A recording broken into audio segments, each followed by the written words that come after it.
you believe? And I'm early. I thought we'd start the pub off a minute early with me just getting my drink so that you could do the same.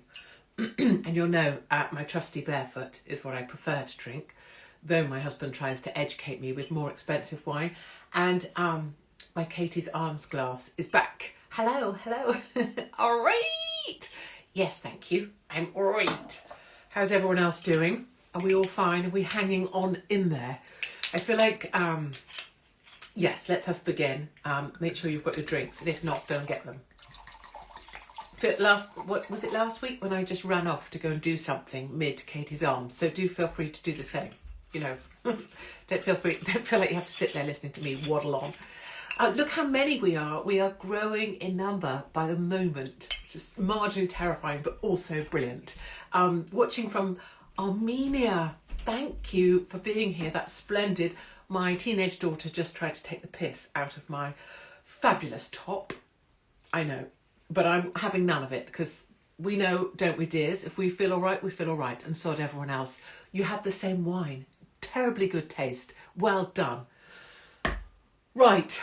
So much to talk about, so many things. But welcome one, welcome all. I can't believe how many we are.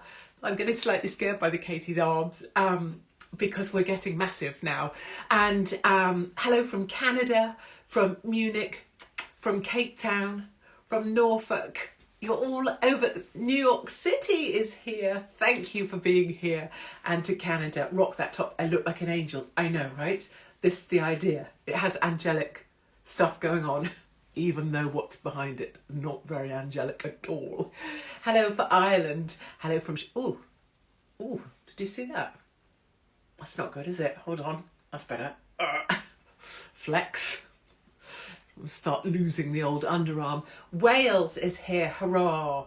And Naples, Florida, Poland is here. Look, listen to what we're saying. Listen. Northern Ireland, Quebec is here. All right, Carl's here. That's good. There are many of you. Anytime, wherever you are, someone makes you feel like you're nothing, or you don't belong, or you're on your own, or we all think this, but you think that. Just remember hi from New Zealand. Remember this. New Zealand, Armenia, Quebec, New York City, Florida. Everybody's here. Wales. We're not on your own. And we're not on your own. You're not alone. We are many. And I bring that message actually from my local pub where I've just been with lovely Mark for a quick drink prior to this drink. And that pub is full of great people who are on our side, the side that just wants everyone to be all right. And that's my overwhelming feeling right now. Hi from Skeggy. Hey, Skeggy. Is that we are so many in number, and you are the majority right now. You are the majority. And what's so amazing about that, Portugal, Australia, Hampshire, hello. What's amazing about being the majority is that our side is fabulous. And the other thing is that America and other places are still armed. They still have weapons. Our side has the greatest civilian militia in modern history. And of course, that has no bearing on anything that might happen in the next decade or anything, I'm sure. But let's remember our side, somewhere on this planet, is armed. And so hooray for America, and thank you to all great Americans standing by their Second Amendment, because let me say this, when they come for everything, it's going to be very hard to take it off people who have semi-automatic weapons. Okay. I have, gosh, so many things. Hello from Ohio and Texas. Look, this is just a joy. If I was smarter, I'd have a world map going on. And as people join, we must try and make this happen, mustn't we? It would ping to show us all like spiders on a web connected. And that's exactly what we are. So everybody, cheers. Here's to the Katie's Arms. And here's to you all being part of something much bigger, which is a group of people who believe you can say what you want, you can think what you want, and nobody else should be telling you how to live your life, what to do, or telling you any more rules. Because frankly, anybody who wants to impose any more rules about anything in my life, and I'm assuming yours also, can do one. Because one thing we don't need any more of in our lives, I think, are rules. Am I right? Cheers from Cyprus. Exactly. Right. Let me say a few things. And one of them is died suddenly. Whew. That should get the old algorithms churning. One moment.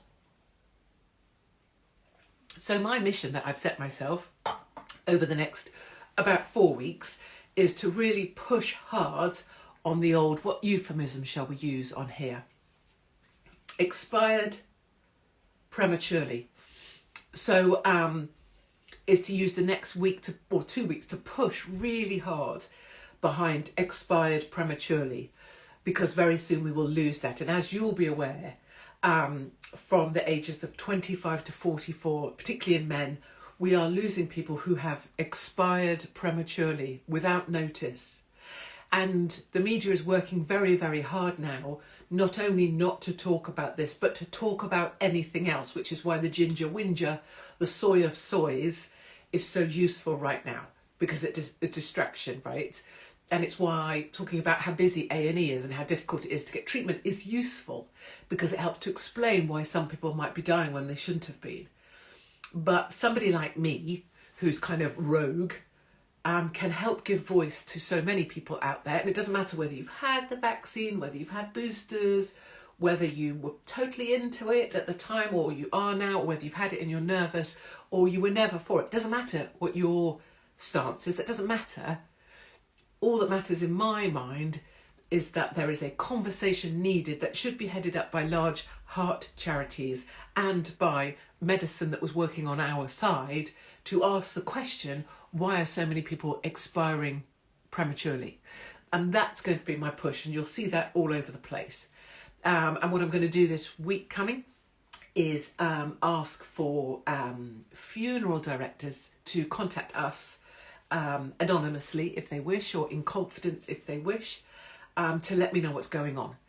And I have a few ins in that network, and of all the people who have their finger on the pulse of what's actually going on, funeral directors are those people. And I'm hoping if we can get enough of them to come forward and talk about what's actually going on, we can apply pressure in our own little way to help allow people to have these conversations and feel that it's possible to have these conversations. Just so you know, lovely Mark volunteered at our local village funeral directors because he wanted to try and help families. He's been through some things and he thought it would be helpful.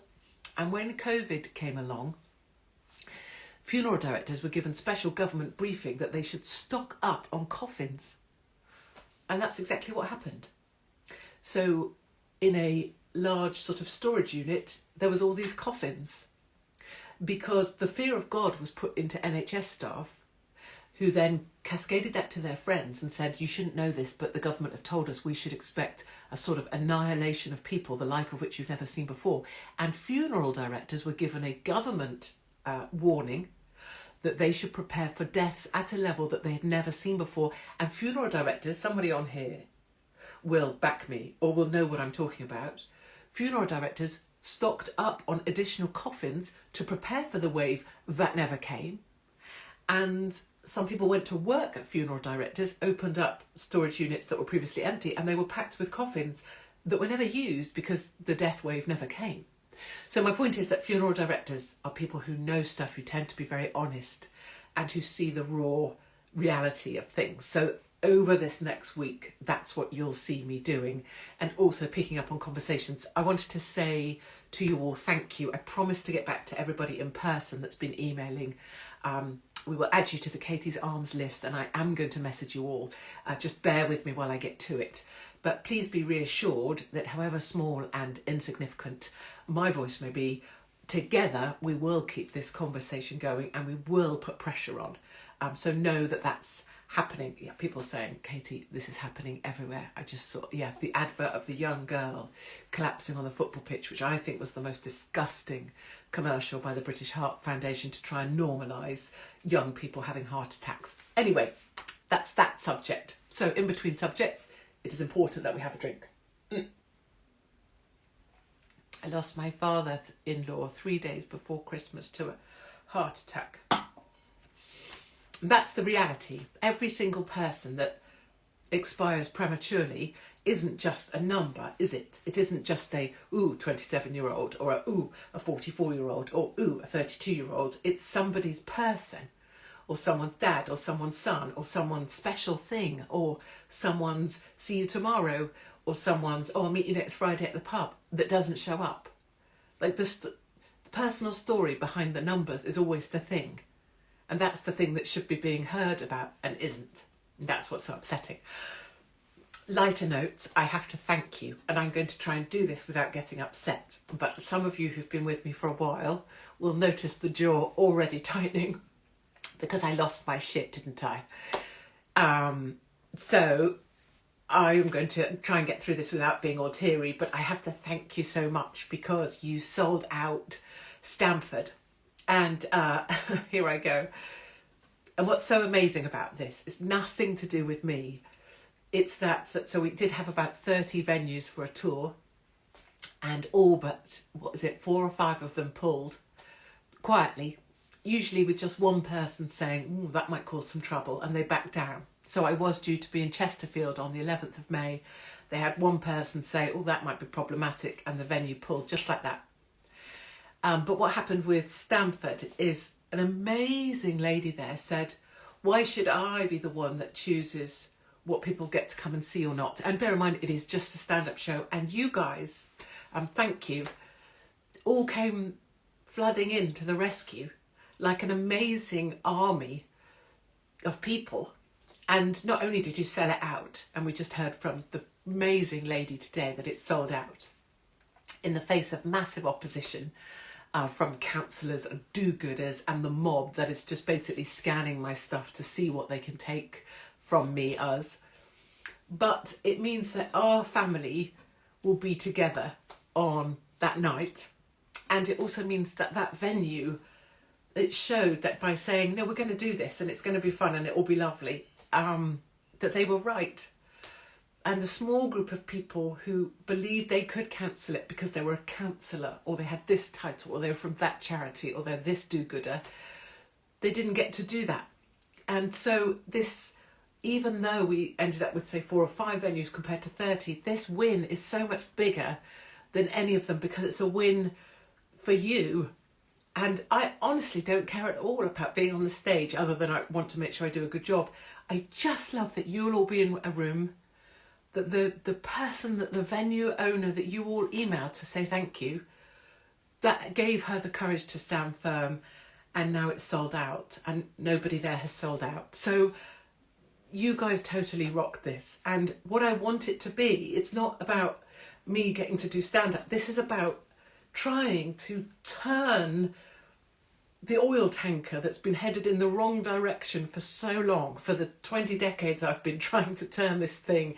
It's always just trying to turn it, and Stamford selling out is the turning of the oil tanker, because it showed that one woman, the venue owner, who stood firm, backed by you guys, sold out, and then the messages, look how lovely, and that evening will just be lovely. And all those people who tried to stop it, the owner of that venue will be able to say it was a lovely evening and everyone was delightful. What were you trying to stop? And it makes change happen.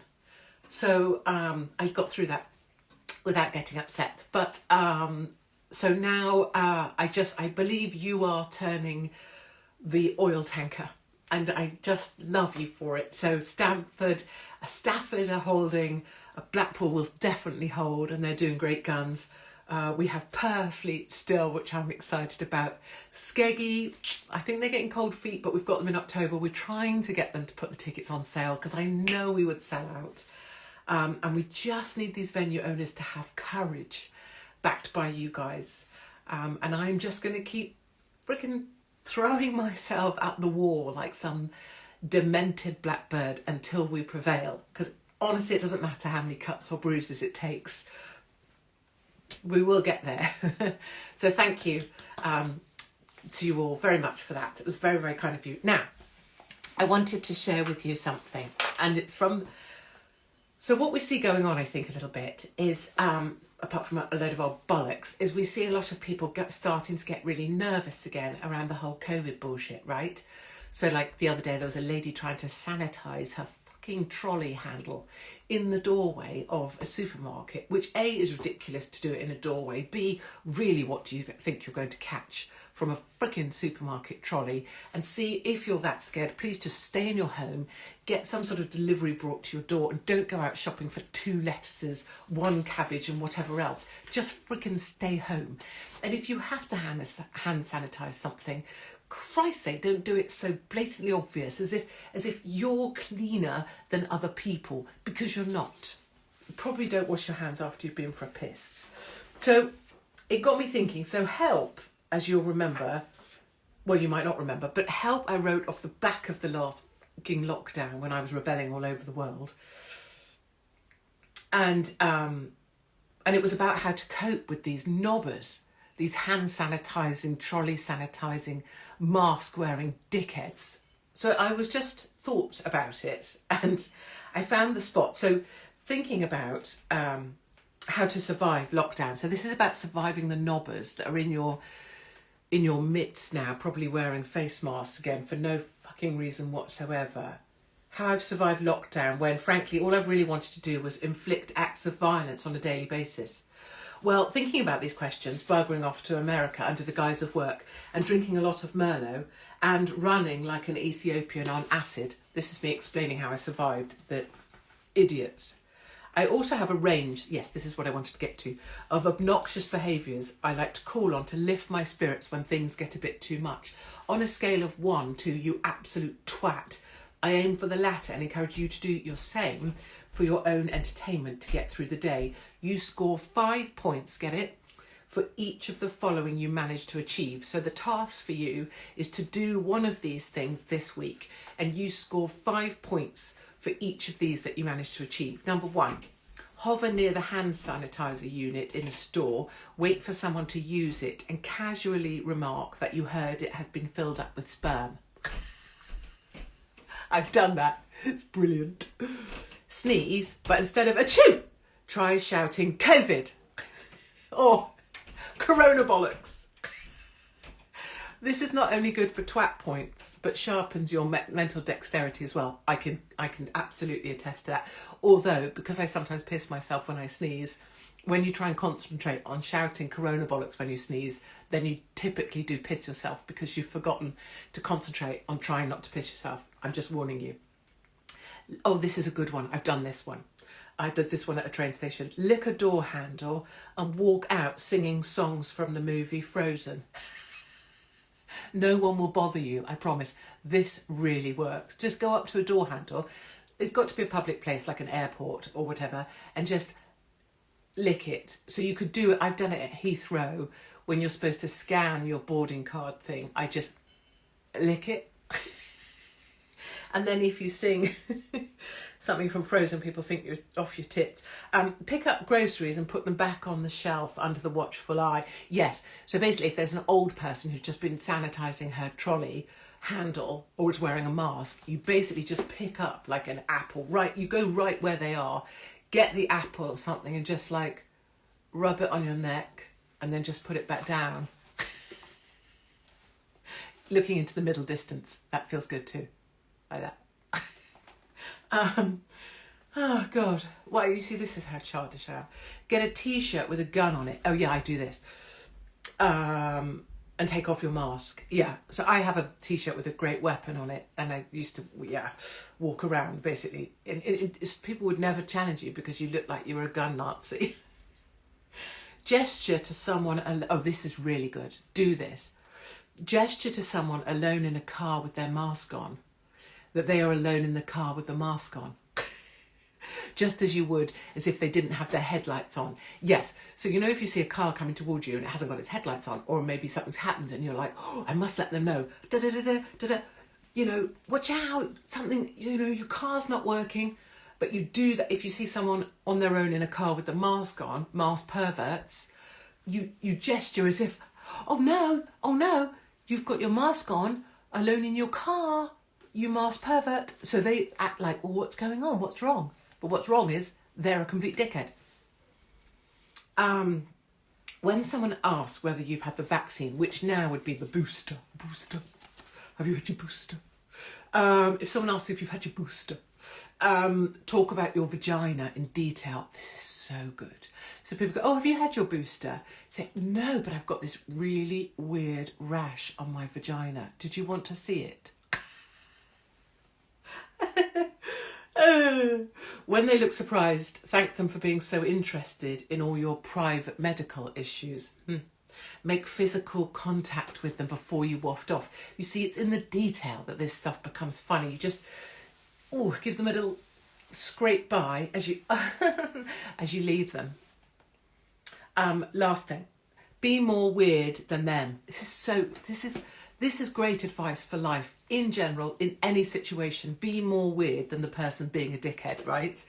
If someone says to you, don't worry, I'm double jabbed. Don't you friggin' hate it? Don't worry, I've just been boosted. Don't worry, I've got a negative test. You know, any of that shit. Offer them a random fact about yourself in return. I won best cake in show at the country fair. The idea is because they've shared a random fact with you that you don't give a shit about, you're sharing a random fact back with them that they don't give a shit about, but will also confuse them. Don't worry, I've got a negative test. Oh yes, well, I won the piano competition at the I Stedford when I was 3. I don't know what got me going about that. Well, I do actually. It was the lady in bloody Waitrose friggin' hand sanitising her trolley handle. Because we are obviously walking back into an age of the, if I've got a mask on, I'm holier than thou. And not only is it particularly dull, but I think so many of us are done with it. And that's the joy, is that we are now so many in number that we easily outnumber them. Thoughts on Harry? Yes, so Harry's been a complete tit on every level, obviously. I think probably the most humiliating thing about the Harry thing is, well, it's about 3 things, but one is to the bit about the necklace. So you can tell that the person that actually wrote the book was female, right? So whoever finally proofed that book or took his, because he will have just dictated it into a machine because he's a lazy bastard. I don't know if he can actually write, probably not. He will have dictated it, someone will have ghostwritten it for him using his kind of words. And you can tell it was a female ghostwriter. Because boys, men, I mean, men don't really wear chains, but they call them chains. They never call them necklaces. So for him to have said that when my brother hit me, not only did I fall over and nearly break the dog bowl, but my necklace broke. That's not a male term. That's a female term. So A, he didn't write his own friggin' book. Lame. And then B, what's so interesting that no one's talking about is that Harry has always railed against the media. He went to the States and surrounded himself with the media because the witch is just saw, a money tree, a ginger money tree, and she is shaking that tree until it's nearly fallen over. And all of those people are now media that he's surrounded by. And those very people are the people who have persuaded Harry that it's a good idea. He owns this shit. It all sits with him. But the people he calls his friends or close circle persuaded him to say the shit that he's now saying because it will be more lucrative for them. And so he's just surrounded it. Wanted to get away from the serpents of the tabloid press in the UK. He's surrounded himself, but with a new bunch of snakes. And one of them is his very own wife. And what would be funny if it wasn't so tragic is the serpent that is the queen of the serpents, Meghan Markle, will leave him. She will leave him for a better offer. And right now, pretty much the guy that works in McDonald's is looking like a better offer than a guy who's let down the military, let down his country, let down his fellow service personnel, broke the code of contact of him and all of his platoon and everybody that was surrounded by him in the army and the military, and has let down his own father and his brother and actually let down his mother. So I can't really think how he's much of a catch anymore, can you? And that's the point really that people are missing in the commentary, is that he was persuaded to write and say and overexpose himself by the very people he should be relying on to protect him. He has no one protecting him. That's beyond tragic, right? I am very lucky because I have all of you.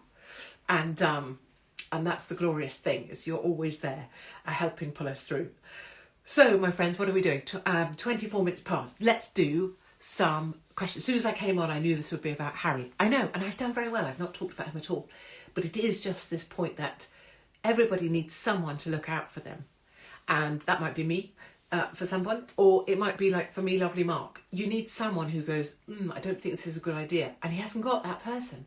Who has Harry got that says, mate, you're being a dick? And he hasn't got anyone.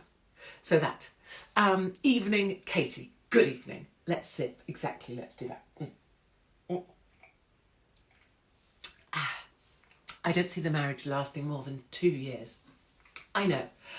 I totally agree with you. I will say that's what everybody said about my first marriage. My girlfriends all said didn't say it to me because I wouldn't have listened anyway. But they all said it wouldn't last a year. No, they said they'd give it a year, I think. Isn't that what girls say? And in fairness to them, it didn't last 9 months. I was like, 9 months, bitches. At which point my first husband ran off with the secretary. So in terms of marriage success, I'm not one to judge, but she definitely will run off, and that marriage definitely won't survive all of this, because once he falls out of the limelight, she'll have no use for him, which we can all see. Did you see the effects coming to light? So this is about what did we say? Expired prematurely. Yes, so that's going to be, for anybody catching up, the next couple months of what I'm trying to do is just keep applying pressure with you guys behind getting the people who should be talking about what's going on, died suddenly, to actually talk about it. Katie, I can't get my wife to leave, or husband. It's not that hard. Although I have to say that when my husband ran off with the secretary, I did try and get him back. How shaming is that? I rang the new girlfriend and asked if I could have my husband back. It's not very ballsy, is it? People always say, oh, if someone cheated on me, that'd be it, right? I don't know what this is. That's washing your hands of something, right? But the truth is, that's not what happened at all. I was left humiliated, and my husband ran off with the secretary, and I rang her in my apartment in New York and asked if I could have my husband back. That's not the big ballsy warrior I'm supposed to be, is it? But I had this idea that I should try and make it okay, and I could make it okay if I could borrow my husband back. Bizarre what women will sacrifice for themselves.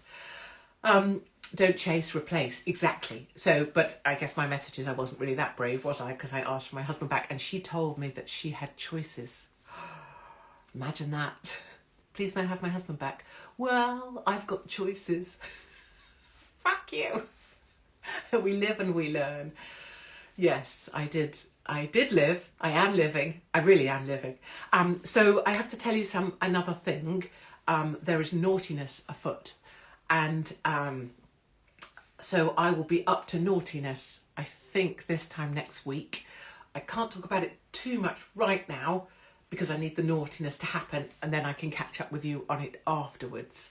But please be assured, it only involves risk to myself, and it is all about showing that the rules that are being imposed on us are a load of old bollocks. And if people want to make up rules that are irrational, I don't feel that I have any moral obligation to follow them. And so I will not. And I will continue to live my life freely. And if I have to endure punishment for following what I know is right, I'll take the punishment. But I will not be told what to do by someone who is fabricating rules in order to perpetuate the bullshit we've all been living under for the last 4 years. So there is naughtiness afoot. I will update you on it on the road. And please know that whatever I get up to, I'll have done it my way. And it won't involve acquiescing to anything that the state might require from me to do. So follow along, and I'll be getting up to naughtiness, and I will be encouraging our family in other places to keep doing what they do, because we are many. So I will leave this, my lovelies, by saying once more that please know, two things actually. One, oh no, I can't remember, I don't know. Oh, there was a song I really, really wanted you to listen to really loudly, and I can't remember it now. That's so annoying. So anyway, I will find it and we'll talk about it another time. But for now, I will say thank you so much for selling out Stanford. If you go to Katie's Arms, gosh, there needs to be some effort put in, .com, then you can see where the other tickets are. Keep bringing it, keep bringing the family, keep showing these venues, and we will turn the oil tanker. Please know that I will not leave up the pressure on Expired Prematurely. I will bring it. Please know that in the next week I will be up to naughtiness to prove the point that we will not do what we are told and we will not comply. And please know, yes, whatever happened, she died standing up. So I will see you somewhere, maybe on the road. And if not, I will see you next week sometime. But please, everybody, just keep holding on. If you need me, give me a shout. And hold on to everybody here, because look how many you are. And all of these great people simply want the best for each other. And if you would like to help organise a secret speakeasy, 100 people in a venue that you can organise and just get them in a room and I'll be there, do get in touch with landlord at katiesarms.com, and lovely Mark is making a whole bunch of those happen as well. So I will see you next week or on the road in between. Thank you so much for joining me. Thank you for being part of this amazing thing, and you really are the light that lights my path. And please know that as we go about the place, keep doing you, keep railing against it, and we will win. We will prevail. I'm certain of that. But in the interim, cheers, and a very happy weekend from me here at the Katie's Arms.